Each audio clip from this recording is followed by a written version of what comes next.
बिस्मिल्लाहिर्रहमानिर्रहीम, अस्सलामुअलैकुम। Good morning, सुबह खैर। मैं हूँ मोहम्मद जुनेद अली। मैं हूँ इशाल अदनान। प्रोग्राम का आगाज़ करेंगे, लेकिन सबसे पहले आपको बताएं कि बच्चों की जो मौजें थी वो ख़त्म हो गई हैं। आज से पंजाब में भी स्कूल जो है वो तमाम खुल चुके हैं और बच्चे जो हैं वो अनफॉर्चुनेटली इसके लिए तैयार नहीं थे, लेकिन फिर भी उन्हें स्कूल जाना लेकिन एक अच्छी बात ये भी है ना कि मौसम भी बेहतर हो गया है, तो मौसम बेहतर होने के साथ साथ बच्चों के स्कूल भी खुल चुके हैं, तो आहिस्ता आहिस्ता रूटीन नॉर्मल होगी और उम्मीद करते हैं कि जो फिजाएं साफ हुई हैं ये इसी तरह से इसमें बेहतरी आएगी। गो कि बारिश की जो पेश गोई थी वो तो नहीं हुई है, लेकिन इसके बावजूद धूप निकलना शुरू हो गई है और जो स्मॉग जिसका बहुत ज़्यादा दबाव देखा जा रहा था, ख़ासतौर पे जनूबी पंजाब के कुछ इलाकों में जिसमें मुल्तान है, लाहौर है, तो वहाँ पे काफ़ी हद तक बेहतरी आई है। लेकिन बुरी खबर ये है कि अब इस स्मॉग ने कराची का रुख कर लिया है। अब हम यहाँ पर शामिल करेंगे टॉप 5 स्टोरीज। सबसे पहले आपको बताएंगे कि कराची में 4 रोज़ा दिफाई नुमाइश आइडियाज़ 2024 का आज दूसरा रोज़ है और उसमें कौन कौन से ऐसे हथियार हैं जो जिन नुमाइश के लिए पेश किए गए हैं और किन किन ममालिक ने इसमें हिस्सा लिया है ये भी आपको बताएंगे। और साथ ही साथ लाहौर में जिस तरह हम बता रहे थे आपको कि स्मॉग के बादल छटे हैं, तो कराची में इस वक्त स्मॉग का शदीद जो है वो इस वक्त रुझान है। और इसके अलावा बात होगी पीटीआई की एहतजाज की फाइनल कॉल की। हुकूमत भी निमटने के लिए तैयार है। काफ़ी सख्त तुंदो तेज़ बयानात भी आ रहे हैं। हम देख रहे हैं कि एक तरफ इल्ज़ामात लग रहे हैं हुकूमत की तरफ से कि ये जलाओ घेराव के लिए आ रहे हैं, एक और 9 मई के लिए आ रहे हैं, और ये भी कहा जा रहा है कि इस बार मुकदमात भी होंगे, पासपोर्ट मनसूख किए जाएंगे, शनाख्ती कार्ड के हवाले से भी कहा जा रहा है वो भी मनसूख होंगे। तो काफ़ी सख्त एक्शन लेने की तैयारी की गई है। किस तरह से काबू किया जाता है इस पर बात होगी। इसके अलावा बात होगी क्या कि ICC champions trophy hybrid model के तहत होगी, क्योंकि पैगाम आया है आईसीसी की तरफ से कि एक तो उन्होंने कहा कि बीसीसीआई के खिलाफ, भारतीय हुकूमत के खिलाफ आप बयानबाजी ना करें, साथ उन्होंने कहा है कि हाइब्रिड मॉडल जो है उस पर आपको गौर करना चाहिए। तो क्या अब हुकूमत और पाकिस्तान क्रिकेट बोर्ड की तरफ से कोई लचक दिखाई जाती है या अपने मौके पर कायम रहते हैं, इस पर बात होगी। और आखिर में बात होगी कि बेहिस इसराइलियों ने अब इमदादी ट्रकों को भी लूटना शुरू कर दिया है।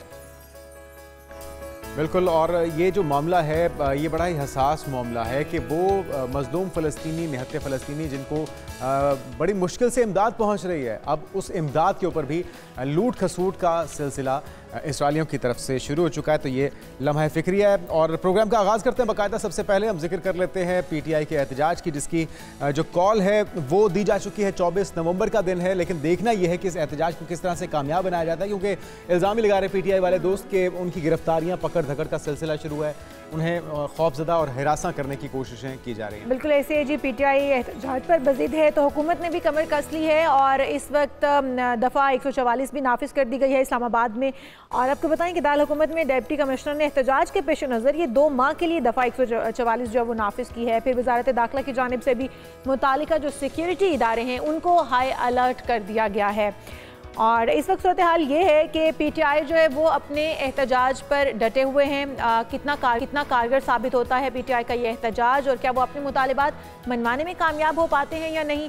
और दूसरी तरफ हुकूमत जिस तरह से कोशिश कर रही है कि ये एहतजाज नाकाम हो जाए और उन्हें इजाज़त नहीं दी जा रही है, और जिस तरह से पकड़ दकड़ का मामला पाकिस्तान तहरीक इंसाफ कह रही है कि उनके साथ इस वक्त शुरू हो चुका है, उसमें कितनी सच्चाई है इस हवाले से भी बात करेंगे। सबसे पहले अलीमा खान जो है उन्होंने जो बयान दिया है उसके हवाले से वो भी दिखाएंगे और एक रिपोर्ट पहले हमने तैयार की है वो देखिए, फिर बयानात पे आते हैं। पीटीआई की फाइनल एहतजाज की कॉल, सियासी महज पर आ गया भूंचाल। 24 नवंबर को दमादम मस्त कलंदर की तैयारी। पीटीआई की क़यादत ने बानी के हुक्म पर लब्बैक कह करके पूरा प्लान बना लिया। इस बार सिर्फ इस्लामाबाद में एक दिन का पड़ाव का प्लान नहीं, बल्कि यहाँ तवील धरने का प्लान बनाया गया है और कारकुनों की रिहाइश और दीगर इंतजामात की हिदायत भी दे दी गई है। सेक्रेटरी इत्तलात शेख वकास अकरम कहते हैं एहतजाज पुरअमन होगा, लेकिन इस बार इस्लामाबाद में तवील पड़ाव भी होगा। अगर कोई मुतालबात के लिए अप्रोच करता है और उस पर ऐसी मीनिंगफुल गुफ्तगू हो जाती है, तो फिर अहदाफ की हुसूल के बाद या हसूल के हवाले से किसी कामयाबी के बाद तो कोई बात हो सकती है, मगर किसी हवाले से भी 24 की कॉल डिले नहीं हो सकती। पीटीआई रहनुमा शिबली फराज कहते हैं कि पुरअमन एहतजाज हमारा हक है। लाठी चार्ज और आंसू गैस का इस्तेमाल गैर आईनी है। इस्लामाबाद में दफा 144 का इनफाज हुकूमत की बुज़दिली है। रहनुमा पीटीआई आतिफ खान का कहना है आपस में जितने भी इख्तिलाफात हों, बानी की तहरीक के लिए सब मुत्तफिक हैं। इस मुल्क में जो हो रहा है उस पे गम गुस्सा है जो यहाँ पे हो रहा है, पीटीआई के साथ हो रहा है या बाकी भी जो सियासी कैदी हैं उनके साथ जो हो रहा है, लोग खुद निकलेंगे इंशाल्लाह। ज़राए के मुताबिक पीटीआई के मुजाहिरीन इस बार सिर्फ एक शाहराह से इस्लामाबाद दाखिल नहीं होंगे, बल्कि मुख्तलिफ रास्तों से हुजूम वफाकी दारुल हुकूमत पहुँचेगा। जबकि क़यादत ने बाज़ रहनुमाओं को 24 नवंबर से पहले ही इस्लामाबाद पहुँचने की हिदायत भी कर दी है। सफीरुल्लाह। अभी अलीमा खान कॉल है, 8 फरवरी को आप निकले थे अपने हक के लिए, आप एक नजरिए पे निकले थे। 24 तारीख है, इसके अंदर आपने इसी वोट को वापस लेने के लिए आप निकल रहे हैं, क्योंकि ये आपका वोट चोरी कर लिया गया था। आज अली अमीन गंडापुर और बैरिस्टर गौहर उनके पास आए थे। उन्होंने पहले उनको ब्रीफ किया 24 नवंबर की तैयारियों के ऊपर। बैरिस्टर गौहर अली अमीन गंडापुर ने उनसे इजाज़त मांगी है, आप हमें इजाज़त दें कि हम मुज़ाकरात की शुरुआत करें। वोट चोरी हुआ है, उसके लिए बात कर सकते हैं कि उसकी वापसी होनी चाहिए। अगर कल इमरान खान को बेल मिलती है तो इंशाअल्लाह 24 का एहतजाज इमरान खान खुद लीड करेंगे इंशाअल्लाह। अलीमा खान की गुफ्तगू तो आपने सुन ली है। सेनेटर फैसल वावडा ने भी आड़े हाथों लिया है पीटीआई को, और वो कहते हैं कि जो इस बार का एहतजाज है वो भी नाकाम होगा हमेशा की तरह। ये गरीबों को मरवाने की एक साजिश है, कोशिश है। क्या कहा है उन्होंने मजीद, आइए पहले वो सुन लेते हैं। मैं उनको रोकता रहा कि दलदल में ना जाए, आज भी मैं रोक रहा हूँ। ये इमरान खान साहब के लिए मजीद परेशानियाँ बना रहे हैं। ठीक है, ये सब एक सब प्लान के तहत हो रहा है। देखिए, याद रखें, डेवलपिंग कंट्रीज के अंदर पॉपुलर लीडर के जेल जाने पे और उसकी लाश पे पूरी दुनिया में सियासत होती है। ठीक है, अल्लाह ना करे वो कभी ऐसा दिन आए, लेकिन आपको बईद नहीं है। और जिस वक्त, जैसे मेरे भाई ने सवाल किया, जिस वक्त आप लोगों को असलियत पता चल जाएगी कि कौन अंदर बैठ के खेल रहा है, आप लोग हमसे पहले होंगे जो उनको एक्सपोज कर देंगे। और शायद ज़रूरत पड़ी तो कुछ छोटी मोटी चीज़ें आपको दे दी हैं, छोटी मोटी से वक्त आने पर आगे भी दे दूंगा, तो आप खुद उस पर अंदाज़ा लगा लेगा कितने वफादार लोग हैं जो इमरान खान साहब के साथ बैठे हैं। और आपको मराहत सबको मिल रही है, रिलीफ सबको है, इक़्तिदार भी सबके पास है, पैसा भी सबके पास है। पीटीआई के अंदर कुछ नहीं मिल रहा तो सिर्फ एक आदमी को नहीं मिल रहा। वाडा की भी और उधर से अलीमा खान की भी कॉल दी जा चुकी है। 24 नवंबर का दिन है। इसी तमाम मामले पर बात करने के लिए सीनियर सहाफ़ी तजियाकार माजिद निज़ामी साहब हमारे साथ मौजूद हैं। आपको वेलकम कहेंगे पाकिस्तान मॉर्निंग में। माजिद साहब, अब 24 नवंबर को एग्जैक्टली होने क्या जा रहा है, क्योंकि कुछ समझ में नहीं आ रही कि कमान किसके पास है, लीड कौन कर रहा है। अलीमा खान कर रही हैं, बुशरा बीबी कर रही हैं, या अली अमीन गंडापुर कर रहे हैं। और साथ में जिस तरह से फैसल वाडा साहब एक बार फिर से मंजर आम पर आए हैं, वो कह रहे हैं कि सिर्फ गरीबों को मरवाने के लिए हो रहा है। तो आपकी नज़र में 24 को क्या होने जा रहा है? जी बहुत शुक्रिया जुनेद साहब। वाकई पाकिस्तान की सियासत और पाकिस्तान का मीडिया इस चीज को बहुत अहमियत इसलिए दे रहा है कि इस दफा जो चीज नई है तहरीक इंसाफ के एहतजाज में, वो उनका नारा है कि जिसमें उन्होंने इसको एक फैसला कुन मरहला करार दिया है। अगरचे उससे मैं जाती तौर पे इत्तफाक नहीं करता, क्योंकि सियासी जमातों की जिंदगी में या उनकी एहतजाजी तहरीकों में फैसला कुन मरहला इतना जल्द नहीं आया करता। और अगर इस तरह के फैसला कुन मराहिल के अंदर वो अपने मतलूबा नताइज हासिल ना कर पाए तो फिर उसकी एक बहुत मनफी जो हिस्ट्री है वो हमारे सामने मौजूद है। कारकुन मायूस हो जाता है, पार्टी टूट जाती है, लोग घर बैठ जाते हैं। तो इसलिए अभी तक की 24 नवंबर की जो तैयारियां हैं तहरीक इंसाफ की जानिब से, उनसे तो ये लगता है कि वो एक बड़ा शो प्लान करने जा रहे हैं। और मेरे ख्याल में जो एक इम्पॉर्टेंट पॉइंट है वो ये है कि 24 नवंबर से पहले जो मुज़ाकरात होंगे, अगर उनका कोई चांस है तो जिस तरह से 24 नवंबर के आपने देखा होगा कि जिस तरह से मौक़िफ़ भी एक सामने आया बुशरा बीबी का, वो कहती हैं कि 24 नवंबर से पहले खान साहब जब वो बाहर आ जाते हैं तो फिर वो खुद लीड करेंगे 24 नवंबर के एहतजाज को, और इस कॉल के साथ वो खुद चलेंगे। तो क्या इसकी कोई उम्मीद नज़र आ रही है, ये समझा जाए कि बैकडोर मुज़ाकरात चल रहे हैं, कोई बातचीत हो रही है जिसके बुशरा बीबी ने इजहार भी किया है कि चांसेस हैं कि इमरान खान बाहर आ सकते हैं? देखिए, वो तो मेरा ख्याल है कारकुनों को उम्मीद दिलाने के लिए इस तरह के बयानात दिए जाते हैं, क्योंकि इस वक्त की जो पॉलिटिकल सिचुएशन है उसमें ऐसा नहीं लग रहा कि विद इन 24 आवर्स बानी तहरीक इंसाफ इमरान खान जो है वो बाहर होंगे। ये तो सिर्फ कारकुनान को मोटिवेट करने के लिए एक ऐसी स्टेटमेंट्स दी जाती हैं।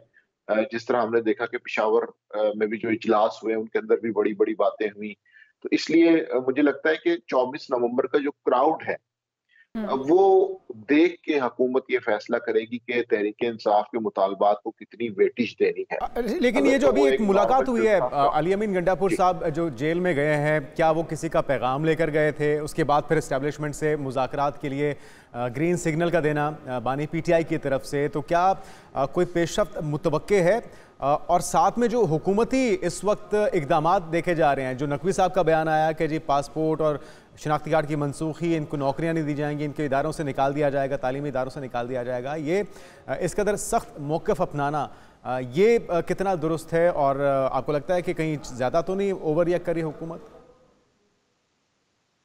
जी, आपके सवाल का जो पहला हिस्सा है उसमें बिल्कुल ऐसी इतलात मौजूद हैं कि जिनसे लग रहा है कि कहीं ना कहीं इस्टेब्लिशमेंट में और तहरीक इंसाफ में राब्ते हैं, लेकिन क्या वो राब्ते फ्रूटफुल भी होंगे, ये सबसे बड़ा सवालिया निशान है। उसकी वजह ये कि एतमाद साजी की जानिब जाने के लिए बड़ी दोनों तरफ से करेज की जरूरत है, जो कि अभी मौजूद नहीं है। तो इसलिए ये कहना कि जी उन राब्तों की बुनियाद पे 24 से पहले को ब्रेक थ्रू हो जाएगा, खासा मुश्किल है। इसलिए मुझे लगता है कि 24 नवंबर का एहतजाज, लोगों की तादाद, उनका जोश इस चीज का फैसला करेगा कि अब इस चीज को किस तरह से हैंडल किया जाएगा। अगर तो ये कोई नॉर्मल जलसा होगा, क्या आप समझ रहे हैं कि तहरीक इंसाफ इस पोजीशन में है कि 24 नवंबर का एहतजाज जिस तरह से वो चाह रहे हैं उस तरह पावर शो कर पाएं और आवाम को निकाल पाएं? क्योंकि आवाम ने इससे पहले भी काफ़ी दफ़ा आजमा लिया तहरीक इंसाफ को, लीडरान खुद गायब हो जाते, गायब रहते हैं या फिर आते ही नहीं है। तो ये वाला जो रवैया है पाकिस्तान तहरीक इंसाफ की जानिब से जो इससे पहले कारकुनान के साथ अपनाया गया, आप समझते हैं कि इस बार कारकुनान उनकी कॉल पर निकलने वाले हैं? जी, इस दफा मुझे लगता है कि जो चीज मुख्तलिफ है वो ये है कि जब ये अनाउंस किया गया था तो पार्टी लीडरशिप ने अनाउंस नहीं किया। आपको याद हो कि इमरान खान साहब की बहन ने इस चीज को अनाउंस किया था और उसके बाद पार्टी उसके पीछे खड़ी हो गई थी। तो इससे ये पता चलता है कि कहीं ना कहीं पार्टी के अंदर भी स्ट्रेटेजी के हवाले से इख्तलाफ मौजूद था, जिसकी वजह से इमरान खान ने डायरेक्शन दी अपनी बहन को कि आप अनाउंस करें, और उसके बाद फिर पार्टी की आदत उनके पीछे खड़ी हो गई। तो ये बात दुरुस्त है कि गुज़िश्ता 6 माह के अंदर तहरीक इंसाफ इतना बड़ा इम्पैक्ट क्रिएट नहीं कर पाई कि जिसकी बुनियाद पे वो अपने लिए कुछ रिलीफ हासिल कर सके। तो इसलिए अब हम ये देख रहे हैं कि इस दफा इसकी डायरेक्शन थोड़ी सी चेंज की गई है और पार्टी क्यादत की बजाय जो इमरान खान साहब की फैमिली है वो इसके अंदर इन्वॉल्व हुई है। तो इससे ये लगता है कि शायद ये कारकुनों के लिए एक मैसेज है कि इस सारी चीज के अंदर डायरेक्ट इमरान खान इन्वॉल्व है, और इसीलिए अब ये कहा जा रहा है कि पंजाब से जो लोग शिरकत करेंगे वो ज्यादा मैटर करेगा। उसकी वजह यह है कि पंजाब की पार्टिसिपेशन अभी तक कोई इतनी मिसाली नहीं रही। तो अगर तहरीक इंसाफ ये चाहती है कि एहतजाज कामयाब हो तो पंजाब के अंदर से कितने लोग वहां तक पहुंचेंगे ये बहुत मैटर करेगा। किस किस जिले में कौन सी एक्टिविटी होगी, कितने लोग आएंगे, कहाँ कहाँ पे जलाओ गिराओ होगा नहीं होगा, पुलिस गिरफ्तारियां करेगी। तो वो जो पंजाब का एक सियासी माहौल जब तक गर्म नहीं होगा उस वक्त तक मुझे मुश्किल लगता है कि 24 नवंबर का जो एहतजाज है वो कामयाब होगा। बिल्कुल ठीक है, आपको भी नहीं लगता कि 24 नवंबर का जो एहतजाज है वो कामयाब होगा? बहुत शुक्रिया, माजिद निज़ामी साहब हमारे साथ मौजूद थे और तासुर जो है वो यही लग रहा है कि एहतजाज कामयाब होता हुआ नज़र नहीं आ रहा। लेकिन तहरीक इंसाफ के जो बैकडोर मामलात जारी हैं उनसे उम्मीद ये लगती है कि शायद कोई ब्रेक थ्रू भी हो सकता है, शायद कोई PTI के लिए कोई बेहतरी की नवीद भी हो सकती है। हम यहाँ पर एक ब्रेक शामिल कर लेते हैं और जब ब्रेक से वापस आएंगे तो बात करेंगे इसराइल की बढ़ती हुई बर्बरियत के हवाले से।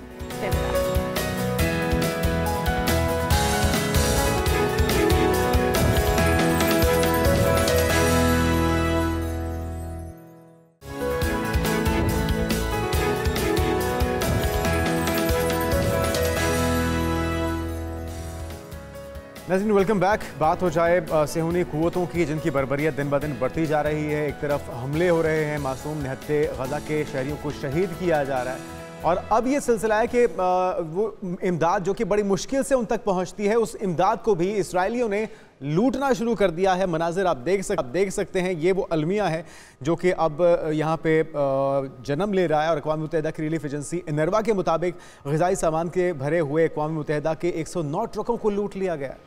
और ये लूटी गई इमदाद जो है वो उसका कुछ पता ही नहीं चल रहा, ट्रक नहीं वहाँ से गायब कर दिए गए और ट्रकों के जो ड्राइवर्स हैं उनको बंदूकों की नोक पर जो है वो ट्रक खाली करने के लिए कहा गया है। इस हवाले से क्या तफसीलात हैं, पहले हम वो देख लेते हैं। जी हाँ, और ये देखा जा रहा है कि इनरवा हुकाम की तरफ से भी इसकी मजम्मत की जा रही है और इमदादी कॉन्वॉय को इजरायली हुकाम ने अचानक ऐसा रास्ता इख्तियार करने का हुक्म दिया था जिससे ड्राइवर वाकिफ़ ही नहीं थे, जानबूझ के लगता है किया गया। और ये भी वाज़ेह किया गया है कि इजरायली हुकाम आलमी कानून के तहत अपनी कानूनी जिम्मेदारियाँ अदा बिल्कुल भी नहीं कर रहे हैं। तो ये इंतहाई तशवीशनाक सूरत हाल है। अक़वाम मुत्तहिदा को इस चीज़ का नोटिस लेना चाहिए और सख्ती से इस बात को यकीनी बनाया जाए कि एक तरफ तो मुजालिम हो रहे हैं, बॉम्ब गिराए जा रहे हैं, नस्ल कुशी हो रही है, 70% ख़वातीन और बच्चों को वहाँ पे टारगेट किया जा रहा है, उनका खात्मा हो चुका है और जो बचे हुए लोग हैं उनकी इमदाद को अब लूटा जा रहा है। तो कुछ तो इंसानियत होनी चाहिए। आगे बढ़ते हैं नाज़रीन और बात कर लेते हैं कुछ मौसम की। हमने बेहतरी की बात की थी। पंजाब तक जो स्मॉग है उसमें कमी देखी गई है, जिसकी वजह से हमने बताया आपको कि तालीमी इदारे भी खुल गए हैं। लेकिन अब ये रुख हो गया कराची का। बिल्कुल, हवाएं जो हैं वो अब बदल रही हैं और स्मॉग इस वक्त कराची का रुख कर चुकी है। शहर कायद में ख़तरे की घंटी बजा दी गई है और शहर कायद के मुख्तलिफ जो मकामात हैं वहाँ पर इस वक्त एयर क्वालिटी इंडेक्स इंतहाई मुज़रे सेहत है। 5 साल में तकरीबन 15 अरब डॉलर का जो तेल है वो मोटरसाइकिलें इस्तेमाल करती हैं। वहाँ पर ट्रांसपोर्ट का बुरा हाल है। वहाँ पर जो पब्लिक ट्रांसपोर्ट है वो बहुत ही बदहाली का शिकार है। तो हम इस सारी सूरत हाल पर कि वहाँ पर स्मॉग की सूरत हाल और बारिश जो है वो कब तक हो सकती है, इस तमाम तर सूरत हाल पर बात करने के लिए हमारे पास सरदार सरफराज साहब मौजूद हैं, चीफ मेट्रोलॉजिस्ट हैं। आप वेलकम टू शो कहेंगे सरदार साहब आपको। सरदार साहब, अब लाहौर में बारिश नहीं हुई लेकिन मौसम बेहतर हो गया, स्मॉग ने अब जान छोड़ दिया और अब देख रहे हैं हम कि हवाओं का रुख क्या कराची की जानिब हो गया या वहाँ की ट्रैफिक ने इस कदर धुआं छोड़ा हुआ है कि वो स्मॉग का शिकार हो गया है कराची भी? बहुत शुक्रिया। देखिए, लाहौर और गिरदोनवा में जैसे स्मॉग में कमी आई है तो उसकी बुनियादी वजह वही विंड डायरेक्शन का चेंज होना है। पिछले 2 दिन से या 3 दिन से जैसे शुमाल मगरिब से हवाएं चल रही हैं तो इसका मतलब है कि हमारे एरिया से इंडिया की तरफ एक तरह से हवाओं का रुख है, सरफेस पे भी और फिर जो लोअर एटमॉस्फेयर होती है उस पर भी 4-5 हज़ार फीट तक। तो उसमें ये होता है कि ज़ाहिर है फिर एक जगह से दूसरी जगह ड्रिफ्ट हो जाती है आपकी जो स्मॉग या जितनी भी पोल्यूटेंट्स होते हैं वो बेसिकली।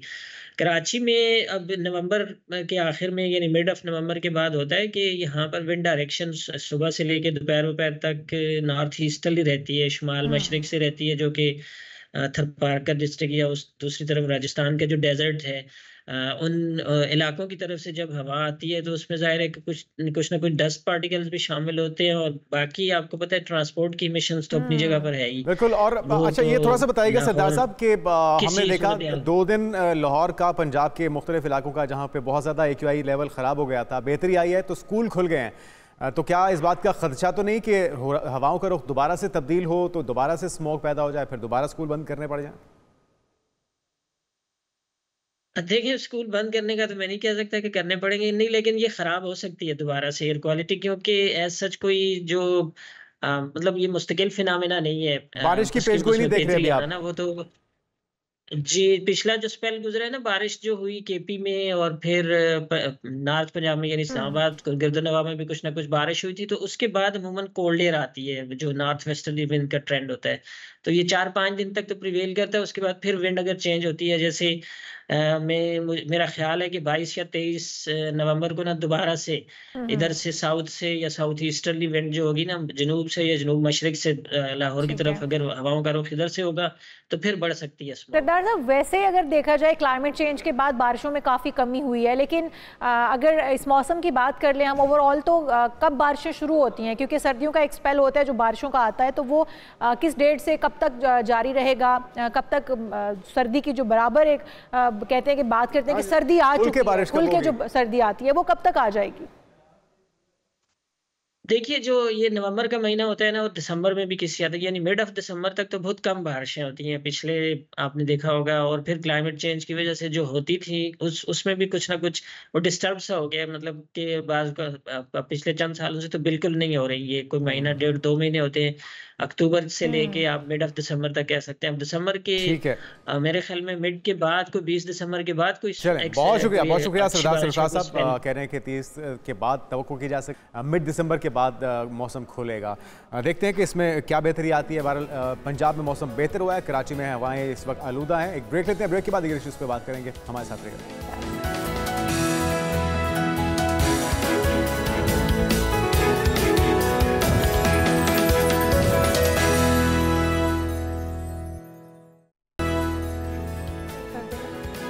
प्रोग्राम में एक बार फिर से आपको खुशामदीद कहेंगे और आप कुछ बात कर लें पाकिस्तान क्रिकेट बोर्ड की। पाकिस्तान क्रिकेट बोर्ड ने कौमी टीम के बल्लेबाजों की सलाहियतों में बेहतरी के लिए शाहिद असलम को कौमी टीम का बैटिंग कोच तैनात कर दिया है और पाकिस्तान और श्रीलंका की ए टीम के दरमियान जारी जो सीरीज़ है उसमें भी फ़राइज़ अंजाम देने वाले शाहिद असलम 2 रोज़ा जो जिम्बाब्वे और जनूबी अफ्रीका में बैटिंग कोच की जिम्मेदारियाँ हैं वो भी अंजाम देंगे। तो शाहिद असलम की जो वजह शोहरत है वो भी यही है कि वो बैटर्स को प्रैक्टिस करवाते हैं और उसके बाद बैटिंग लाइन जो हमारी हो सकता है कि बेहतर हो जाए। और साथ ही साथ जी आईसीसी चैंपियंस ट्रॉफी के लिए दीगर बोर्ड्स को भी हाइब्रिड मॉडल पर खेलने के लिए राम कर लिया है आईसीसी ने। इस हवाले से भी बात करेंगे। हमारे मेहमान भी हमारे साथ मौजूद हैं। हमारे साथ मौजूद है हमाद सदीकी स्पोर्ट्स जर्नलिस्ट और Chandrashekhar Luthra sports journalist India से हमारे साथ मौजूद हैं। वेलकम टू शो कहेंगे आप दोनों को। सबसे पहले आपकी जानिब आ जाते हैं हमाद सदीकी साहब। जिस तरह से आप देख रहे हैं शाहिद असलम साहब को इस वक्त बना दिया गया है बैटिंग के लिए, बैटिंग लाइन बेहतर करने के लिए उन्हें इस वक्त कोचिंग दे दी गई है, तो क्या समझते हैं इससे कुछ बेहतरी आएगी बैटिंग लाइन में? जी थैंक यू वेरी मच। सबसे पहले बिल्कुल पाकिस्तान के देखें शॉर्ट टर्म जो भी आप करते चेंजेस लेकर आते हैं उसका कोई फायदा नहीं है, लॉन्ग टर्म देखना पड़ेगा। शाहिद असलम बिल्कुल पाकिस्तान टीम के साथ रहते हैं और नजर आता है नेट में बैटिंग प्रैक्टिस करवाते रहते हैं, लेकिन कोई ऐसा कोच जो क्वालिफाइड कोच हो वो अगर आकर बताएगा कि बैट्समैन के फ्लॉज कहाँ आ रहे हैं, जो फॉर्मेट आप खेल रहे हैं उस फॉर्मेट में किस स्टाइल की बैटिंग जो है वो सूट करती है, मैच की सिचुएशन के हिसाब से आपको किस तरह अडेप्ट करना पड़ता है। लेट्स से पावर प्ले खेल रहे हैं हम, T20 की बात करें तो T20 में पावर प्ले का बेस्ट यूटिलाइजेशन क्या है, तो अगर कोई क्वालिफाइड कोच आए वो आकर बेहतर समझा सकता है, बजाय इसके कि इस तरह ये शॉर्ट टर्म हम चेंजेस लेकर आते रहे तो ये फायदा नहीं देगा। लॉन्ग टर्म बेसिस पे तब्दीली की बात कर रहे हैं। आकिब जावेद को भी उबूरी हेड कोच मुकर्रर किया गया है, तो जो बेहतरी हम देख रहे हैं वो सिलेक्शन के हवाले से हो, फैसलों के हवाले से हो, आकिब जावेद के आने से ही, और उन्हें क्रेडिट भी दिया जा रहा है। तो आपको लगता है कि मुस्तकबिल में उन्हें मुस्तकिल हेड कोच के तौर पे तैनात किया जा सकता है? क्योंकि यहाँ पे बड़ी डिबेट होती रही तवील अरसे तक कि जो गैर मुल्की कोचेस को लेकर आते हैं एक तो भारी तनख्वाहों पे मुआवजों पे लेकर आते हैं, लेकिन वो अंडरस्टैंड नहीं कर पाते यहाँ के कल्चर को, फिर एक लैंग्वेज बैरियर भी होता है। तो ये खुशाइंद है ये तब्दीलियाँ? अच्छा, ये भी अगर आकिब जावेद को लाने का फैसला देखा जाए तो आकिब जावेद का ट्रैक रिकॉर्ड देखा जाए ना कि आकिब जावेद क्या पहले कहीं कोचिंग कर चुके, नहीं कर चुके। आकिब लाहौर के अंदर की वो एक वो उनकी जो जॉब है वो टैलेंट हंट की है, लेकिन कोचिंग करना किसी भी बॉलर या बैट्समैन की उसकी टेक्निक को बेहतर करना, मैं बार बार भी कह रहा हूँ कि सिचुएशन के हिसाब से की क्रिकेट जो है वो खेलनी चाहिए। वो आकिब जावेद ने एक अच्छा फैसला किया सिलेक्शन कमेटी के पॉइंट ऑफ व्यू से, उनकी जो नॉलेज थी कि जो पिचेस ऐसी होनी चाहिए अगेंस्ट इंग्लैंड वो मान लेते हैं बहुत अच्छा, लेकिन फिर उनको कोचिंग भी दे। हमारे यहाँ होता क्या है, कोई अच्छा परफॉर्म करता है किसी भी नंबर पे बैटिंग कर रहा हूँ उसको उठा के ऊपर हम ओपनर भेज देते हैं। बहुत सारी मिसालें ऐसे। मुस्तकिल मिजाजी की बहुत कमी है, मुस्तकिल मिजाजी जो है वही परफॉर्मेंस बेहतर कर सकती है। हमारे साथ ही रहेगा हमारे भाई चंद्रशेखर भाई भी हमारे साथ मौजूद हैं, उनसे हम बात करना चाहेंगे। चंद्रशेखर वेलकम टू शो कहेंगे आपको पहले तो। और अभी जो ताज़ा तरीन इस वक्त डेवलपमेंट है, आईसीसी ने जिस तरह से तमाम बोर्ड्स को राम कर लिया है इस वक्त हाइब्रिड मोड के ऊपर जाने के लिए, और समझते हैं कि ये ठीक है। पाकिस्तान के अंदर जिस तरह से पाकिस्तान के अंदर तो तमाम तैयारियाँ हो गई हैं और जिस तरह से पाकिस्तान की सिक्योरिटी इस हवाले से बहुत ही पॉजिटिव है, तमाम मामला ठीक हैं, तो फिर भारत का जो इस वक्त ट्रांस है क्या वो ठीक है? भारत इस वक्त ठीक कर रहा है? देखिए, मैं बार बार कहता रहा हूं कि पाकिस्तान को एक टफ स्टैंड लेना पड़ेगा। पाकिस्तान हमारे यहाँ आया, खेला, 2 बार आया, और हमारी बारी थी तब हमने एशिया कप भी हाइब्रिड में करवाया। अब हम इसके लिए भी प्रेशर डाल रहे हैं, जो मुझे तो लॉजिकल नहीं लगता। लेकिन फिलहाल देखिए तरीका यही है, या तो पाकिस्तान बिल्कुल अड़ जाए कि हम नहीं खेलेंगे, जो करना है आपको कर लीजिए, पूरा टूर्नामेंट आपको शिफ्ट करना पड़ेगा, जो आसान नहीं होता। खैर कर तो लेंगे, पैसा हमारे पास है, हमारे लोग डंडा लेकर के बैठे हुए हैं, भैंस भी हमारे पास है, तो हम कर लेंगे। लेकिन ओवरऑल जो मुझे लग रहा है, जो जिस तरह से आज इलेक्शन है इंडिया में, आज के बाद थोड़ा सा हो सकता है बर्फ पिघलेगी। अच्छा। आज शाम को 6 बजे एक बार इलेक्शन खत्म हो जाएंगे दोनों स्टेट के, तो एक जो कहते हैं गैप आ जाता है, थोड़ा वोट भी इकट्ठा कम करना होगा भारत को, हमारी सियासी लोगों को, तो हो सकता है थोड़ी सी बर्फ पिघले और बेटर सेंस शायद प्रिवेल करे। ज्यादा उम्मीद नहीं है। Hybrid is the last option, जिसके लिए जोर भी लगा रहा है आईसीसी, क्योंकि आईसीसी और बीसीसीआई में मैं बार बार कहता हूँ कोई फर्क नहीं है, सिर्फ एक पर्ची हटाइए तो उसका मुजाहरा हम देख भी रहे हैं शेखर भाई के आईसीसी की तरफ से हिदायत दी गई है कि आपने भारतीय हुकूमत के बारे में, बीसीसीआई के बारे में बयान नहीं देना। पीसीबी को हिदायत और अपने रसूख का मुजाहरा तो हम शुरू हुआ देख भी चुके हैं। देखिए, बड़ा ही शर्मनाक बात है। आईसीसी एक वर्ड बॉडी का मतलब है कि चाहे इजराइल हो चाहे फिलिस्तीन हो, उनको खेलना पड़ता है ओलंपिक मूवमेंट में। हर जगह उनको कोई भी बायकॉट नहीं कर सकता, उनको पूरा सिवियरली पनिश किया जाता है। लेकिन ये वर्ल्ड बॉडी जो है भारत की गुलाम है। मैं तो बार बार यही कहता हूँ, और इस गुलामी से कौन इनको निकाल पाएगा? फिलहाल अंग्रेज लोग तो इकट्ठे आ गए हैं हमारे आईपीएल के पैसे लेने के लिए। वहां सभी खेलते हैं, 20-20 करोड़ की उनकी बोलियां लगती है।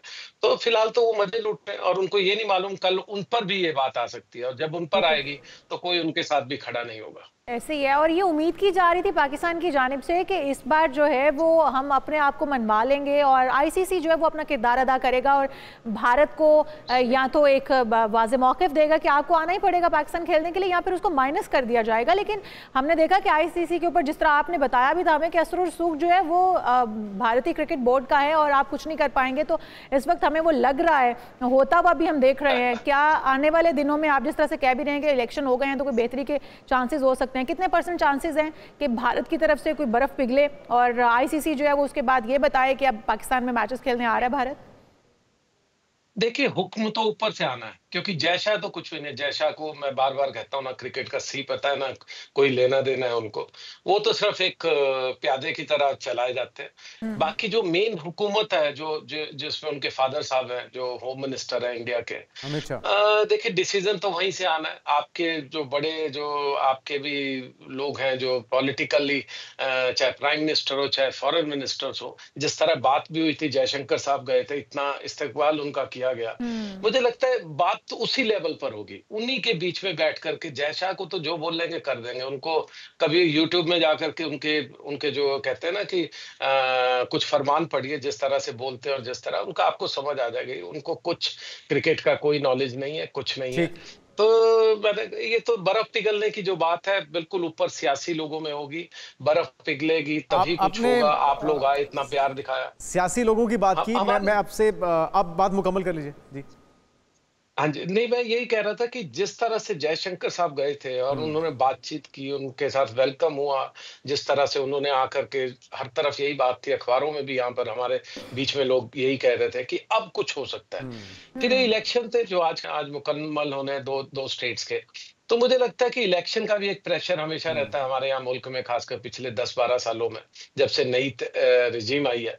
तो आई होप कि इसके बाद थोड़ा सा कुछ लोग बैठ करके, अगर आपके ऊपर के लोग जो हॉटलाइंस की हम बात करते हैं, कोई आपस में बात करे और इस चीज पे बात करे, वही एक मुझे लगता है कि सॉल्यूशन है। अदरवाइज कुछ नहीं, ना जयशाह की हिम्मत, ना आईसीसी की हिम्मत, ना किसी और की। और इसका इजहार, ये सवाल हो भी चुका है मियां मोहम्मद नवाज शरीफ से, जब भारतीय सहाफ़ी आए थे एससीओ समिट के मौके पे, तो उन्होंने कहा था, जिस पर अभी इस वक्त तो खामोशी है, लेकिन क्या मियां मोहम्मद नवाज शरीफ या किसी अहम सियासी शख्सियत के बात करने से बर्फ़ पिघल सकती है? हमाद भाई, मोहसिन नकवी साहब वाज़े कह चुके कि हाइब्रिड मॉडल पे पाकिस्तान नहीं जाके खेलेगा किसी न्यूट्रल वेन्यू पे। फिर क्या आपको हल क्या दिखाई दे रहा है? पूरा सीरीज कहीं और जाते देख रहे हैं, भारत के मौक़िफ़ में कुलचक देख रहे हैं आने वाले दिनों में? देखिए, इस मसले को वंस एंड फॉर ऑल इसको रिजॉल्व होना चाहिए। और अगर आईसीसी कहता है कि नहीं जी हाइब्रिड होगा, तो नेक्स्ट जो इवेंट जितने भी इंडिया में होने, उस पर भी फिर ये अप्लाई होगा 100%। लेट्स से 2026 से लेके 2031 तक इंडिया में 3 बड़े इवेंट्स हैं। तो फिर आईसीसी इंश्योर करे, गारंटी दे के, जैसे पाकिस्तान को भी वही इशू है जो इंडिया यहाँ पे कह रहा है कि हमें सिक्योरिटी के इशू है, जबकि बाकी तमाम टीम तैयार हैं।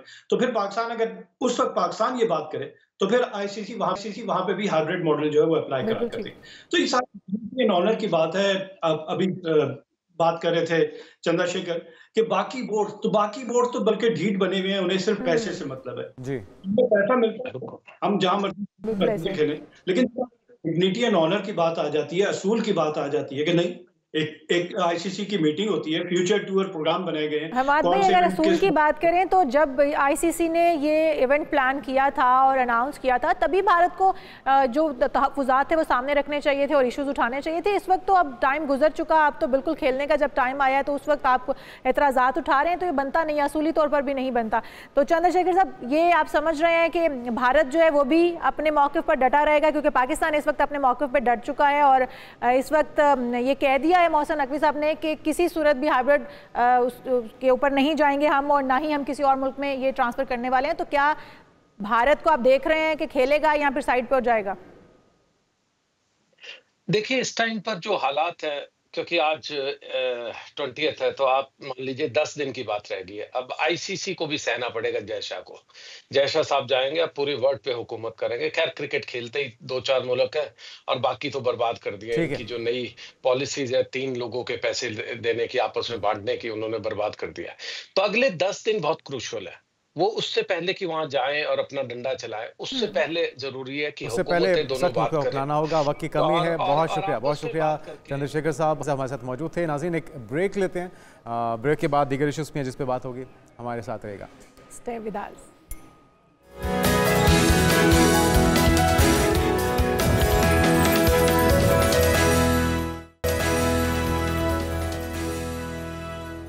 Welcome back. एक बार फिर से आपको कहेंगे सुबह खैर। उम्मीद करते हैं आपके दिन का आगाज़ खैरियत से हुआ होगा और आगे भी खैरियत से गुजर रहा होगा। जिक्र कर लेते हैं नवंबर की 20 तारीख का, और इस दिन को अगर देखा जाए तो लगता है कि तिलिस्माती कहानियों के किसी किरदार का दिन है। जैसे लगता है कि किसी की एक आंख हंस रही है और दूसरी रो रही है। और यह दिन अदबी दुनिया के 2 बहुत बड़े नामों के साथ जुड़ा है, जिनमें से एक हैं 1916 में अहमद नदीम कासमी, जो कि पैदा हुए, और आज ही के दिन 1984 में फैज़ अहमद फैज़ इस दुनिया से जाने पानी से कूच कर गए थे। बिल्कुल जी, दोनों हजरात एक दूसरे के दोस्त और हम असर थे। अदब की दुनिया में दोनों का काम हमेशा याद रखा जाएगा।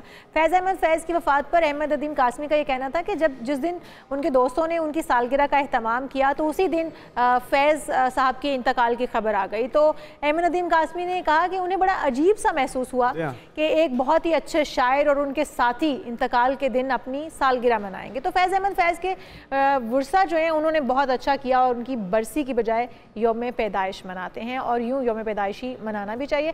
इस हवाले से पहले फैज़ अहमद फैज़ के हवाले से एक रिपोर्ट देखते हैं, फिर बात होगी अहमद नदीम कासमी की भी। मुझसे पहली सी मोहब्बत मेरे महबूब नामांग, जहाँ पर फैज़ अहमद फैज़ की बात होती है तो अहमद नदीम कासमी को हम कैसे भूल सकते हैं, क्योंकि दोनों बहुत अच्छे दोस्त भी थे। तो एक रिपोर्ट अहमद नदीम कासमी साहब की काविशों पर, उनकी ज़िंदगी पर। तख्लीक, तहकीक, तर्जुमा निगारी, ड्रामा निगारी, सहाफ़त और इदारत, सोंस केसर के अहमद शाह ने अहमद नदीम कासमी बनने तक कितने समंदरों की गवासी की और कितनी तख्लीक की जहतों को इज़्ज़त बख्शी। कासमी साहब का पूरा तख्लीक की मंजरनामा इंसान और ज़मीन के गिर्द घूमता है। उनका अफसाना मट्टी की खुशबू और हज़रत आदम के गमों से इबारत था। कहानियों में दही जिंदगी के रंग और सियासी, नफ्सियाती और समाजी शऊर के ढंग गहरे थे। कासमी साहब ने पंजाब की पूरी समाजी ज़िंदगी को कहानियों में उतार कर तारीखी दस्तावेज में ढाल दिया। कासमी साहब की शायरी का तारोपूत भी कहानी से यकसर मुख्तलिफ न था। वो अज़मत इंसान के अलमबरदार और समाजी नाहमवारियों के नाकिद थे। नज़्म और गज़ल दोनों जहतों में कहा और खूब कहा। तरक्की पसंद तहरीक के सरखेल थे, लेकिन अपनी तख्लीकात को आमियानापन, नाराबाजी और प्रोपेगंडे की हवा ना लगने दी।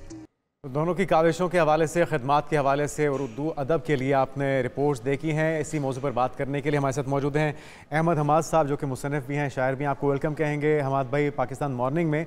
और ये हसीन इत्तेफाक भी है कि दोनों अच्छे दोस्त भी थे और एक इसी दिन दुनिया से रुखसत हुए, दूसरे इसी दिन दुनिया में तशरीफ़ लाए। तो इनकी जो काविश है उर्दू अदब के लिए, उस पर ज़रा रोशनी डालिएगा। जी जुनैद, एक तो ये बात मुझे बहुत खुश कर रही है कि हमारे यहाँ मीडिया पे कासमी साहब को भी डिस्कस किया जा रहा है और फैज़ साहब को भी, तो ये आप लोग सारी टीम मुबारकबाद की मुस्तहिक है। दूसरा ये कि इसमें कोई शक नहीं कि ये दोनों बहुत अजीम लोग थे और हम जो आज लिख रहे हैं, अगर ये पीछे ना होते तो शायद हम ना लिख रहे होते। हमारी बुनियादी इंस्पिरेशन यही लोग थे। कोई शक नहीं। और फैज़ साहब तो चूँकि बहुत ज़्यादा लाइमलाइट में आ गए, उनका फैज़ मेला भी होता है और बहुत सारे उनके वरसा उनको बाकायदा उनकी याद मनाते हैं। बहुत सारा कलाम उनका गाया गया और उनका जो चूँकि एक स्टेचर था, एक कदोकामत था, अंग्रेज़ी के साथ वो सारी ज़िंदगी वाबस्ता रहे। लेकिन एक अलमिया है हमाद भाई कि हम इन लेजेंड्स को उनकी ज़िंदगी में जब ये ज़िंदा होते हैं तब नहीं पहचान पाते। उस वक्त वो ये कैदोबंद की सोबतें बर्दाश्त करते रहे, इनकलाब लाने की कोशिश करते रहे, लेकिन उस तरह से इनको रिकग्निशन नहीं मिली, उस तरह से इनकी काविशों को सराहा नहीं गया। ये क्या अलमिया है?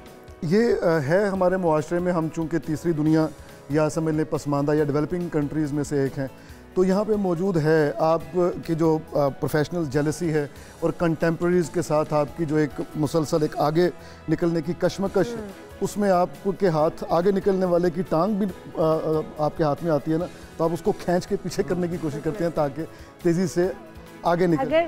तो ये कासमी साहब ने खुद अपने बारे में भी कहा था कि सारी ज़िंदगी मेरे जो अहले वतन है वो संगजनी मुझ पे करते रहे, पत्थर मारते रहे, ये अलग बात के दफनाएंगे एजाज के साथ, तो मैं मर जाऊंगा। जब चले जाते हैं दुनिया से उस वक्त हमें याद आता है कि हमने उन्हें नवाजना था एजाज़ात से और उनकी खिदमात को हमने सराहना था।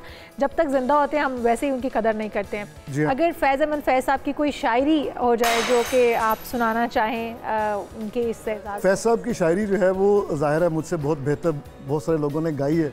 अब मैडम जहाँ गा रही होंगी मुझसे पहली सी मोहब्बत मेरे महबूब ना वहाँ मांग, तो मेरी क्या वहाँ। अपने पसंदीदा अशार कुछ सुना दीजिए, वो शेयर कर दीजिए हमारे नाज़रीन के साथ। अच्छा, आपके फेवरेट हो? अच्छा, फैज़ साहब का रात यूं दिल में तेरी खोई हुई याद आई, जैसे वीराने में चुपके से बाहर आ जाए, जैसे सहराओं में हौले से चले बाद नसीम, जैसे बीमार को बेवजह करार आ जाए। खूबसूरत खूबसूरत। अच्छा, ये शुरू से ही इनकलाबी शायर थे या हालात ने इनको इनकलाब की तरफ राग़िब कर दिया? ये बहुत अच्छा सवाल है आपका। जिन दिनों ये दोनों हजरात 20वीं सदी की दूसरी दिहाई में पैदा होते हैं तो उसके बहुत जल्द ही मतलब 5 साल इनकी फैज़ साहब की पैदाइश से 6 साल बाद इनकलाब रूस आ गया और उससे ये हुआ लोगों को पता चला कि अब ये इस तरह का इनकलाब आ सकता है। मार्क्सिस्ट कम्युनिस्ट सोशलिस्ट इनकलाब, मजदूर किसान जो है ना वो जीत सकते हैं उस सरमायादाराना निज़ाम से जो उनको पीस रहा था। तो उस वक्त पैदा होने वाले लोग फिर अल्टीमेटली उन्होंने देखा कि यहाँ बर-ए-सग़ीर में भी 1935 में अंजुमन तरक्की पसंद मुसन्निफ़ीन बन गई, फिर हल्का अरबाब ज़ौक़ ने जन्म लिया, टी हाउस में यहाँ पे महफ़िलें होती थी। तो ये सारे जो बुज़ुर्ग लिखारी थे उन्होंने अपने आप को अलाइन कर लिया इस सोच के साथ कि ये मज़दूर के लिए लिखेंगे, कमज़ोर के लिए लिखेंगे, किसान के लिए लिखेंगे और किसी सरमायादार का अलायकार नहीं बनेंगे। तो माहौल ऐसा था जुनेद उस वक्त कि जितने भी लिखारी थे अगर वो दूसरी तरफ जाते तो वो लोग बाकी ताने दे दे के उसको मार देते कि तुम सरकार दरबार के चापलूस हो। तो इससे बचने के लिए उन्होंने कहा कि मजदूर किसान के लिए लिखा जाए। तो ये दोनों उस दौर के ज़्यादातर लोग, फिर मंटो साहब को आप देख लें, राजेंद्र सिंह बेदी को देख लें, ये सारे लोग फिर लेफ्ट के साथ इन्होंने अपने आप को। लेकिन एक तखस्सुस इशाल में ज़रा सा एक तखस्सुस था कासमी साहब का। कासमी साहब ये कहते थे कि यार मुझे मेरे दोस्त कहते हैं कि तुम अल्लाह और रसूल को छोड़ के पूरी तौर पे मुकम्मल तौर पे एथीस्ट हो जाओ, लेफ्ट के आदमी हो जाओ, वो मुझसे नहीं छूटता। तो लिहाजा आपको नाते भी नजर आएंगी कासमी साहब के। लेकिन फैज़ साहब जो थे वो मुकम्मल तौर पर फैज़ साहब थे वो अपने साथ डटे हुए थे अपने मौक़िफ़ के साथ। अच्छा हमारे साहब, हम ये देखते हैं कि जो शायरी है, जो गायकी है, उसने बड़ा किरदार अदा किया है जंगों में भी, लोगों को इकट्ठा करने में भी, यकजा करने में भी और तहरीकें चलाने में भी। अगर हम फैज़ अहमद फैज़ साहब की या कासमी साहब की बात करें तो इनकी जो शायरी थी उसने उस वक्त लोगों को किस तरह से झंझोड़ा, किस तरह से यकजा किया और किस तरह से जगाया कि आप अपने लिए कुछ कर सकते हैं और ये कितना किरदार अदा कर सकती हैं। आज के दौर में तो हम देख रहे हैं कि शायरी जो है वो उस तरह से नहीं रही है, शायर उस तरह से इनकलाब बर्पा करने वाली शायरी नहीं कर पा रहे हैं। तो कितना किरदार था उस वक्त को अगर हम देखें और सोचें? इनका बहुत ज़्यादा किरदार था। देखें जब जैसे आपने तहरीक ये फरमाया कि तहरीकें होती हैं, बिल्कुल तहरीक को खून के साथ साथ इंटेलेक्चुअल इनपुट की भी ज़रूरत होती है।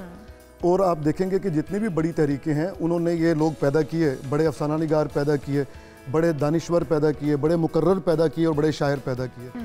शायर का पैदा होना किसी तहरीक के लिए इसलिए ज़रूरी है कि एक तो उसमें इंटेलेक्चुअल अपील होती है, वो जो बहुत बुलंद सतह पे जाके सोचने वाले हैं और रिदम में सोचने वाले हैं और अल्फाज को अलामती सतह पे बरतने वाले लोग हैं, उनको अपील करने के लिए एक बात। दूसरा, शायरी का एक और लेवल होता है जो अवामुन नास के लिए होता है, जलसों में गाया जा सके उसे, अवाम जब जलसा सुन के घर जाएं तो मिसरे उनके दिलों में गूंजते रहें और आप देखें कि लाशऊर में रहें और उन्हें जगाने का किरदार। बिल्कुल, अल्लामा इकबाल बल्कि ये कहा करते थे कि चूंकि यहाँ पे शायरी का चलन है इसलिए मुझे शायरी को अडॉप्ट करना पड़ा, अदरवाइज़ मेरा पैगाम जो था वो किसी और मीडियम के ज़रिए आप तक पहुँचता। चूँकि यहाँ पे शायरी को पसंद किया जाता है, लोग याद कर लेते हैं, लिहाजा मुझे शेर की तरफ आना पड़ा। तो ये शायरी में जो नेचुरल मौसीकी है, मौसीकियत, गनाइयत जिसे कहते हैं, म्यूजिकलिटी, वो एक बड़ी अट्रैक्शन होती है। ये कमी अभी अब बड़ी शिद्दत से महसूस होने लग गई है। अब मौसीकी ही रह गई है, शायरी तो खैर बराए नाम ही हो चुकी है और वो भी असर नहीं छोड़ती। आज अगर आपको गाना देख लें या कोई ड्रामा देख लें जो किसी सुपर हिट ड्रामा भी हो, बड़े एड्स या बिजनेस तो लेकर आएगा लेकिन वो असर, वो छाप नहीं छोड़ पाते। वो गैप इतना बड़ा क्यों पैदा हो चुका है? क्या उस तरह का मयार नहीं रहा हमारे असातिज़ा का, या कोई इंस्पिरेशन उनको मिल नहीं पा रही? वजह क्या है? मीर तकी मीर साहब का एक शेर है कि पैदा कहाँ ऐसे परागंदा तबाह लोग, अफसोस तुमको मीर से सोहबत नहीं रही। जब आप बड़ा होने का सोचते हैं तो बड़ों के साथ उठा बैठा करें। और शॉर्टकट भी तो चाह रहे हैं हमारे नौजवान कि रातों रात वो स्टार बने। जी हाँ, वो चूंकि सोशल मीडिया उनके हाथ में है एक गैजेट, और जो भी पढ़ते हैं वो कहते हैं कि मैं तन्हाई में भी पढ़ कर रिकॉर्ड करूंगा, इसको चढ़ा दूंगा टिकटॉक पर या किसी भी सोशल मीडिया प्लेटफॉर्म पर, तो ओवरनाइट मुझे सक्सेस मिल जाएगी।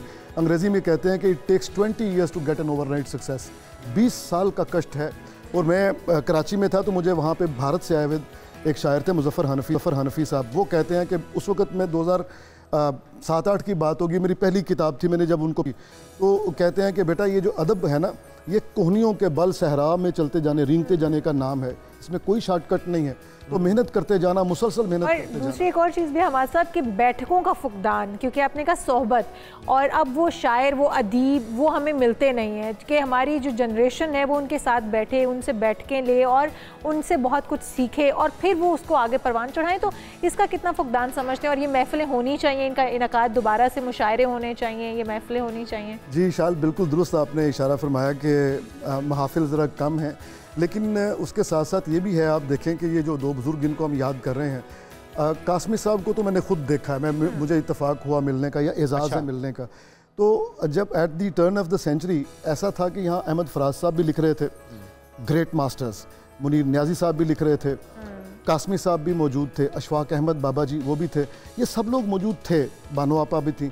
तो देखें कि वक्त चूँकि ये बहुत बुजुर्ग हो चुके थे, तो ये सारे जो बड़े लोग हैं जिनको देख के हमने सीखा, वो सब अल्लाह मियाँ को प्यारे हो गए। अब जो बाकी बचे हैं, आज आप लाहौर शहर 1.5 करोड़ की आबादी है, किसी बड़े अजीम शायर का नाम बताएं कि जो लिविंग लेजेंड हो। चिराग लेके ढूंढना पड़ता है। जी हाँ, बिल्कुल। अब आपने ढूंढ चिरागे रुखे पेश किया था हमाद भाई, तो कासमी साहब का भी आपके पसंदीदा कलाम? जी, कासमी साहब तो मेरे बड़े दिल के करीब हैं। शाम को सुबह चमन याद आई, किसकी खुशबू बदन याद आई, जब दूर उफुक में डूबा तेरे लहजे की थकन याद आई, और जब ख्यालों में कोई मोड़ आया तेरे गैसों की शिकन याद आई, याद आए तेरे पैकर के खतूत, अपनी कोताही ये फन याद आई। वाह वाह वाह वाह, सुभान अल्लाह सुभान अल्लाह। तो नाज़रीन, ये ऐसे शोरा हैं, ऐसी खिदमात हैं इनकी उर्दू अदब के लिए, जिनके ऊपर जितना भी इनका तस्करा किया जाए, इनको याद किया जाए, इन्हें ट्रिब्यूट पेश किया जाए, वो कम है। लेकिन हमने कोशिश की इन्हें छोटा सा ट्रिब्यूट पेश करने की। अहमद हमारे साथ मौजूद है, आपका बहुत शुक्रिया। नाज़रीन, और भी इशूज़ हैं जिसमें बात होगी, एक ब्रेक लेते हैं, ब्रेक के बाद हाजिर होते हैं।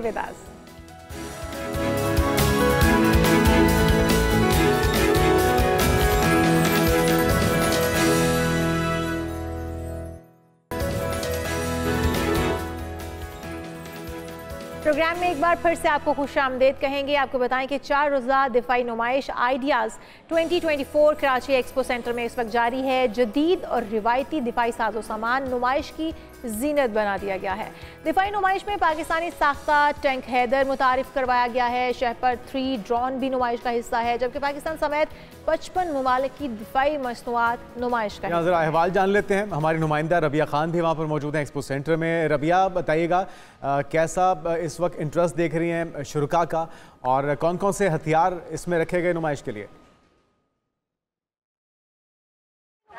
2024 का सिलसिला जो है वो कराची के एक्सपो सेंटर में जारी है, और तकरीबन दुनिया भर से 55 ममालिक समेत जो है वो 550 से ज़ायद जो है वो यहाँ पर दिफाई साजो सामान के हवाले से स्टॉल्स लगाए गए हैं। नुमाइश का सिलसिला जो है वो जारी है, लोगों की बड़ी तादाद हम यहाँ देख रहे हैं। इस वक्त मेरे कैमरा मैन अगर आपको दिखाएं, मैं मिलिट्री ट्रेनिंग के जो है वो स्टॉल पर मौजूद हूँ। पाकिस्तान आर्मी किस तरीके से ट्रेनिंग करवाती है और कितनी जदीद तरीके जो है वो उस पर लाए जा रहे हैं, वो अभी हम आपको दिखाते हैं।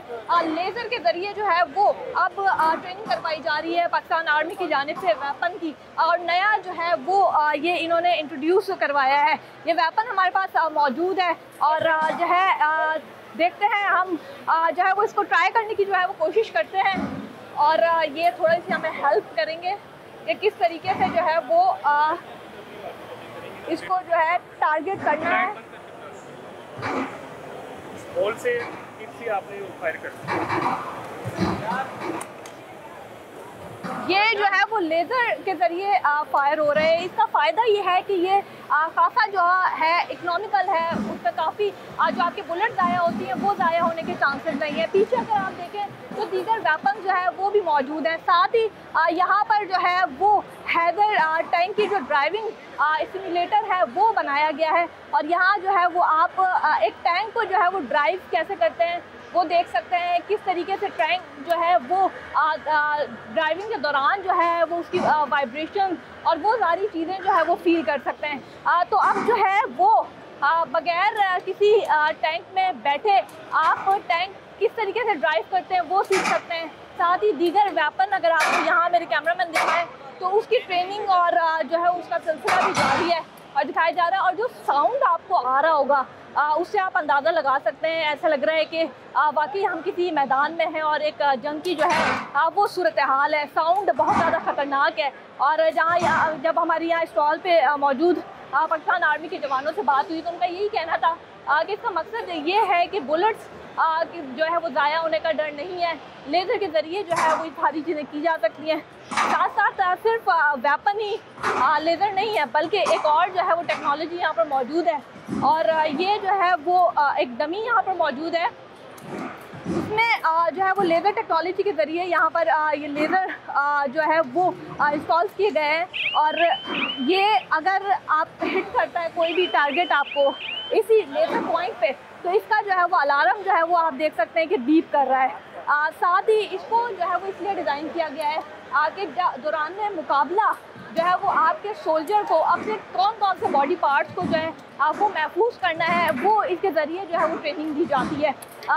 इसका जो है वो साथ ही इसकी जो स्क्रीनिंग तमाम तर जो रिकॉर्ड है वो स्क्रीन पर मौजूद है, और यहाँ जो है वो देखा जा सकता है कि जो है वो सोल्जर को कौन से एरिया में जो है वो कितनी बुलेट्स लगी हैं तो उसकी काउंटिंग यहाँ आ रही है। इसका मेन मकसद ये है कि जब पाकिस्तान आर्मी के सोल्जर पहले ट्रेनिंग करते थे उसमें एक तरफा जो है वो ट्रेनिंग करवाई जा सकती थी, लेकिन अब जो है वो दो तरफा ट्रेनिंग है। उसमें आर्मी के जवान को ये भी पता होगा कि मुकाबले के दौरान जो है वो दुश्मन की जानिब से आने वाली गोली को किस तरीके से फेस करना है और अपने कौन से बॉडी पार्ट्स हैं जो मुकाबले के दौरान जो है वो उसको बचाना है। तो मुख्तलिफ जो है वो यहाँ पर टेक्नोलॉजीज़, चाहे वो ड्रोन्स हो चाहे वो जंगी तैयारे हो, मुख्तलिफ टेक्नोलॉजी यहाँ पर मौजूद है, और जो है वो उसके लिए देखने के लिए भी लोग आ रहे हैं। और नुमाइश का सिलसिला जो है वो बताया जा रहा है कि 22 नवंबर तक जारी रहेगा, जिसमें जो है वो देखा जा सकता है कि पाकिस्तान आर्मी किस तरीके से जो है वो। बहुत शुक्रिया रबिया, हमें एक्सपो सेंटर से बता रही थी। ये 4 रोज़ा दिफाई नुमाइश आइडियाज़ 2024 है, जिसमें से पाकिस्तान ही नहीं मुख्तलिफ ममालिक के सामान नुमाइश के लिए रखे गए हैं। काफ़ी मुनफरिद और जदीद हम देख रहे हैं, लेज़र टेक्नोलॉजी का इस्तेमाल है, ड्रोन्स रखे गए हैं, मुख्तलिफ टैंक्स रखे गए हैं, और वो चीज़ें जो कि हम देखते हैं कि माजी में कार्टून्स में या मूवीज़ में दिखाई जाती थी, अब वो अमली तौर पे मैदान जंग में भी उनका इस्तेमाल शुरू हो चुका है। हम यहाँ पर एक ब्रेक शामिल करते हैं, और जब ब्रेक से वापस आएंगे तो बहुत सारे अहम मौज़ूआत हैं जिनके ऊपर बात करना बहुत ज़रूरी है। विटामिन डी की डेफिशिएंसी क्यों हो जाती है और क्या कुछ आपको खाना चाहिए जिससे ये पूरी हो सके। Stay with us.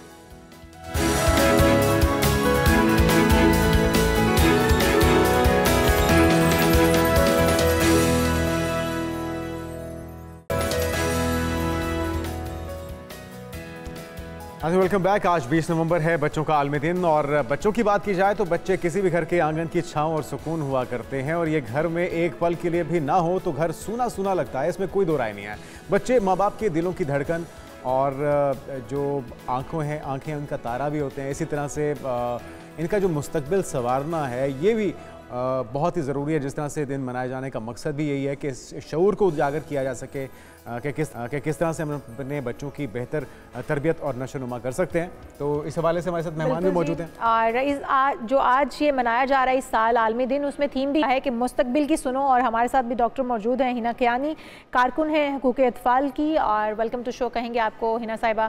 हिना साहिबा, आज का जो इस साल का जो लोगो वो रखा गया है, थीम रखा गया है, वो भी ये रखा गया है कि मुस्तकबिल की सुनो। तो मुस्तकबिल हमारा, इस बात में कोई शक नहीं है, कोई दो राय नहीं है कि बहुत ही इग्नोर हो रहा है, कहीं ना कहीं वालिदैन की जानिब से, असातिज़ा की वजह से, या फिर हमारी सोसाइटी कल्चर की वजह से, एजुकेशन सिस्टम की वजह से। किस तरह से मुस्तकबिल की सुनी जाए? जी अस्सलाम वालेकुम। और सबसे पहले बहुत शुक्रिया कि मीडिया जो है वो इतने इम्पोर्टेंट टॉपिक को हाईलाइट कर रहा है। ये मेरे लिए सबसे बड़ी खुशी की बात है।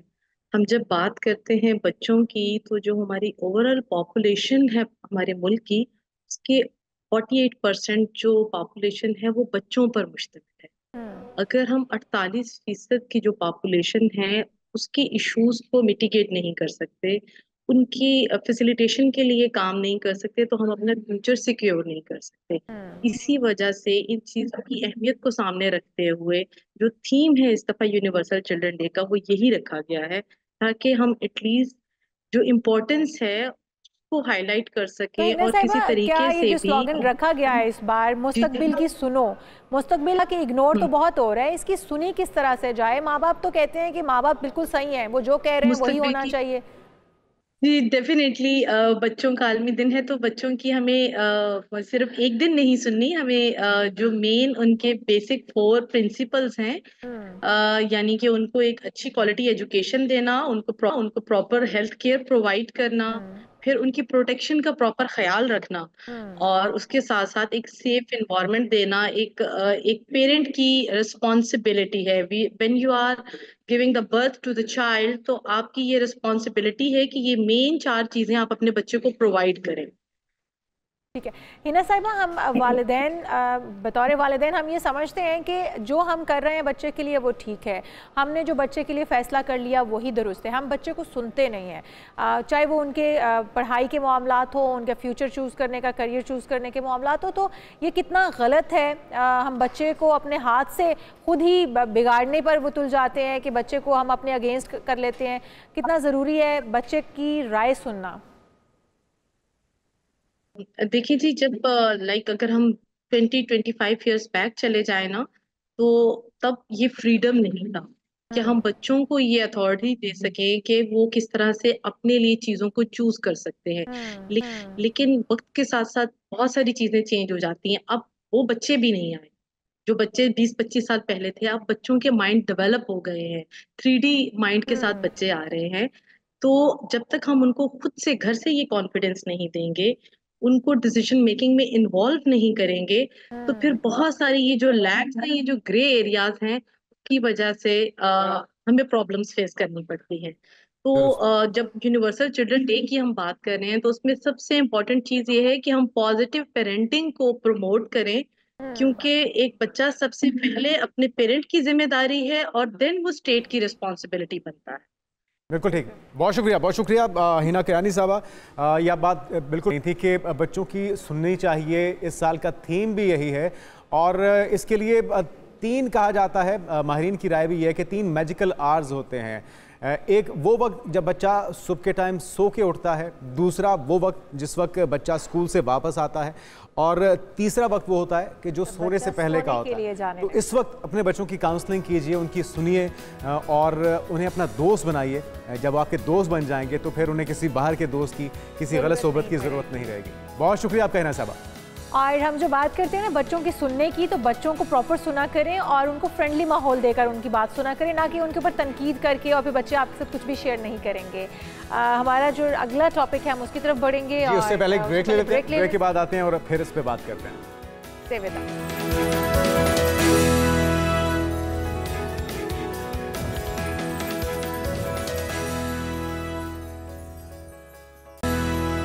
ब्रेक के बाद आपको कहेंगे खुशामदीद। और मामला बड़ा अहम है, वो है विटामिन डी की डेफिशिएंसी का। विटामिन डी पाकिस्तान में अलार्मिंग सूरत हाल पैदा हो चुकी है। अक्सरियत जो है तकरीबन 90% जो अफराद हैं वो पाकिस्तान में विटामिन डी की कमी का शिकार हैं, जिसमें से 90% मर्द हैं और 98% ख़वातीन हैं। ये विटामिन डी जो बुनियादी तौर पे आपकी हड्डियों के लिए, आपकी पूरे दिन की जो थकान है या जो आपकी जिम्मेदारियां हैं, इससे नबर्द आज़मा होने के लिए बड़ी ही ज़रूरी होती है। तो क्या वजूहात हैं, इसकी कमी क्यों है और किस तरह से इसे पूरा किया जा सकता है, इस पर बात करेंगे। डॉक्टर इदरीस खान साहब नेशनल मेडिसिन स्पेशलिस्ट हैं, आपको वेलकम कहेंगे पाकिस्तान मॉर्निंग में। डॉक्टर साहब, किस तरह से इस डेफिशिएंसी को पूरा किया जाए? 90% जो मर्द हैं वो और 98% ख़वातीन इस कमी का शिकार हैं। विटामिन डी की कमी किस तरह से पूरी की जा सकती है? जी, ये एक बहुत अलार्मिंग कंडीशन है, क्योंकि हमारा विटामिन डी जो है वो हमारी डे टू डे एक्टिविटीज में एक्टिविटीज में हमारा बहुत हेल्प कर रहा होता है।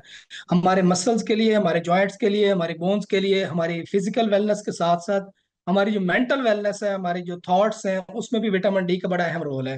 और अगर इसमें हम कमी का शिकार होते हैं तो हम ना सिर्फ फिजिकली वीक होते हैं, हमारे बोन्स, जॉइंट्स, मसल्स वीक होते हैं, बल्कि उसके साथ साथ हमारी जो डिप्रेशन है, एंजाइटी है, लेजीनेस भी बहुत ज़्यादा फील होती है। डॉक्टर साहब इस हवाले से बताइएगा कि कौन से ऐसे अवामिल हैं जो विटामिन जो डी है उसकी डेफिशिएंसी की वजह बनते हैं और किससे पूरी की जा सकती है विटामिन डी?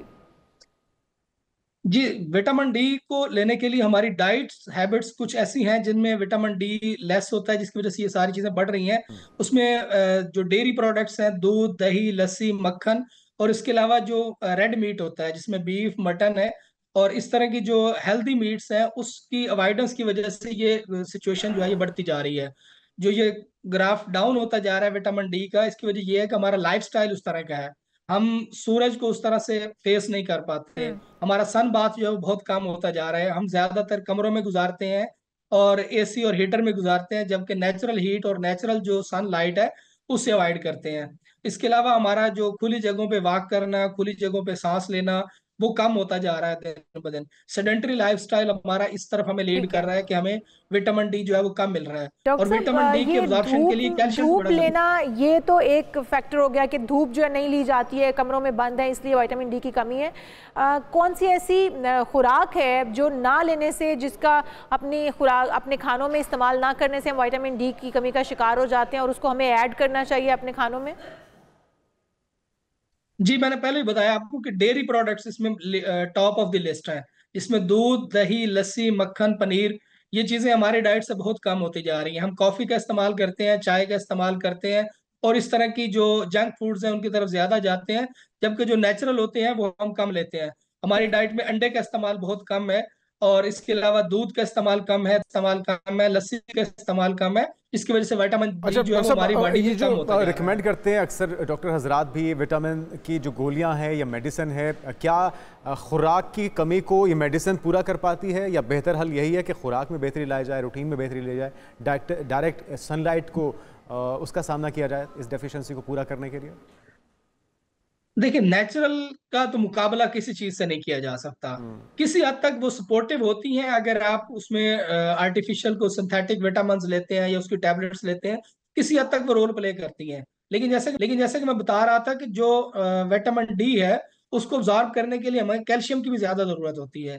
हमारा कैल्शियम और विटामिन डी बैलेंस में होगा तो हमारी बॉडी में विटामिन डी का लेवल पूरा होगा। बाज़ औक़ात हम विटामिन डी खा रहे होते हैं लेकिन हमारा कैल्शियम कम हो रहा होता है। कैल्शियम कम होने की वजह से विटामिन डी भी ऑब्जॉर्ब नहीं हो रहा होता है। इन दोनों को भी बैलेंस में रखना बड़ा जरूरी है। डॉक्टर साहब, कितने दौरानिए का होना चाहिए सूरज के साथ सामना या इंटरेक्शन या सनबाथ जिसको आप कह रहे थे, और उसका सही वक्त क्या है, किन औकात कार में होना चाहिए? सबसे बेहतरीन तो ये है कि जिसको हम ठंडी धूप कहते हैं, कि सुबह अर्ली मॉर्निंग में जब सूरज निकल रहा होता है या शाम को जब सूरज गरूब हो रहा होता है, मिनिमम 30 मिनट्स का दौरानिया आपका होना चाहिए, जिस वक्त आप सन के सामने हो और आप वो जो उसकी लाइट्स हैं, जो रेज हैं उसका फेस सामना कर रहे हो। आपकी बॉडी में है जो वो कुछ ना कुछ उसके एरियाज एक्सपोज्ड हो, क्योंकि बात कुछ ड्रेसेस ऐसे होते हैं जिनके जरिए सनलाइट जो है वो अपना इफेक्ट नहीं दिखा पाती। एक्सपोज्ड एरियाज को सनलाइट देना वो विटामिन डी के अब्जॉर्प्शन के लिए ज्यादा सूटेबल होता है। बहुत शुक्रिया डॉक्टर साहब हमारे साथ मौजूद थे, नेचुरल मेडिसिन स्पेशलिस्ट। और विटामिन डी की डेफिशिएंसी बिल्कुल आपके लिए ठीक नहीं है, आपको लेजीनेस और आपकी सिकनेस जो है उसकी वजह बनती है। तो अपनी विटामिन डी की कमी को पूरा कीजिए, अपनी डाइट में इस तरह की इस्तेमाल कीजिए जो आपकी सेहतमंद रहिए, को पूरा कर सकें। हमें इजाज़त दीजिए, कल फिर आपसे मुलाकात होगी, तब तक के लिए अल्लाह हाफ़िज़। अल्लाह हाफ़िज़।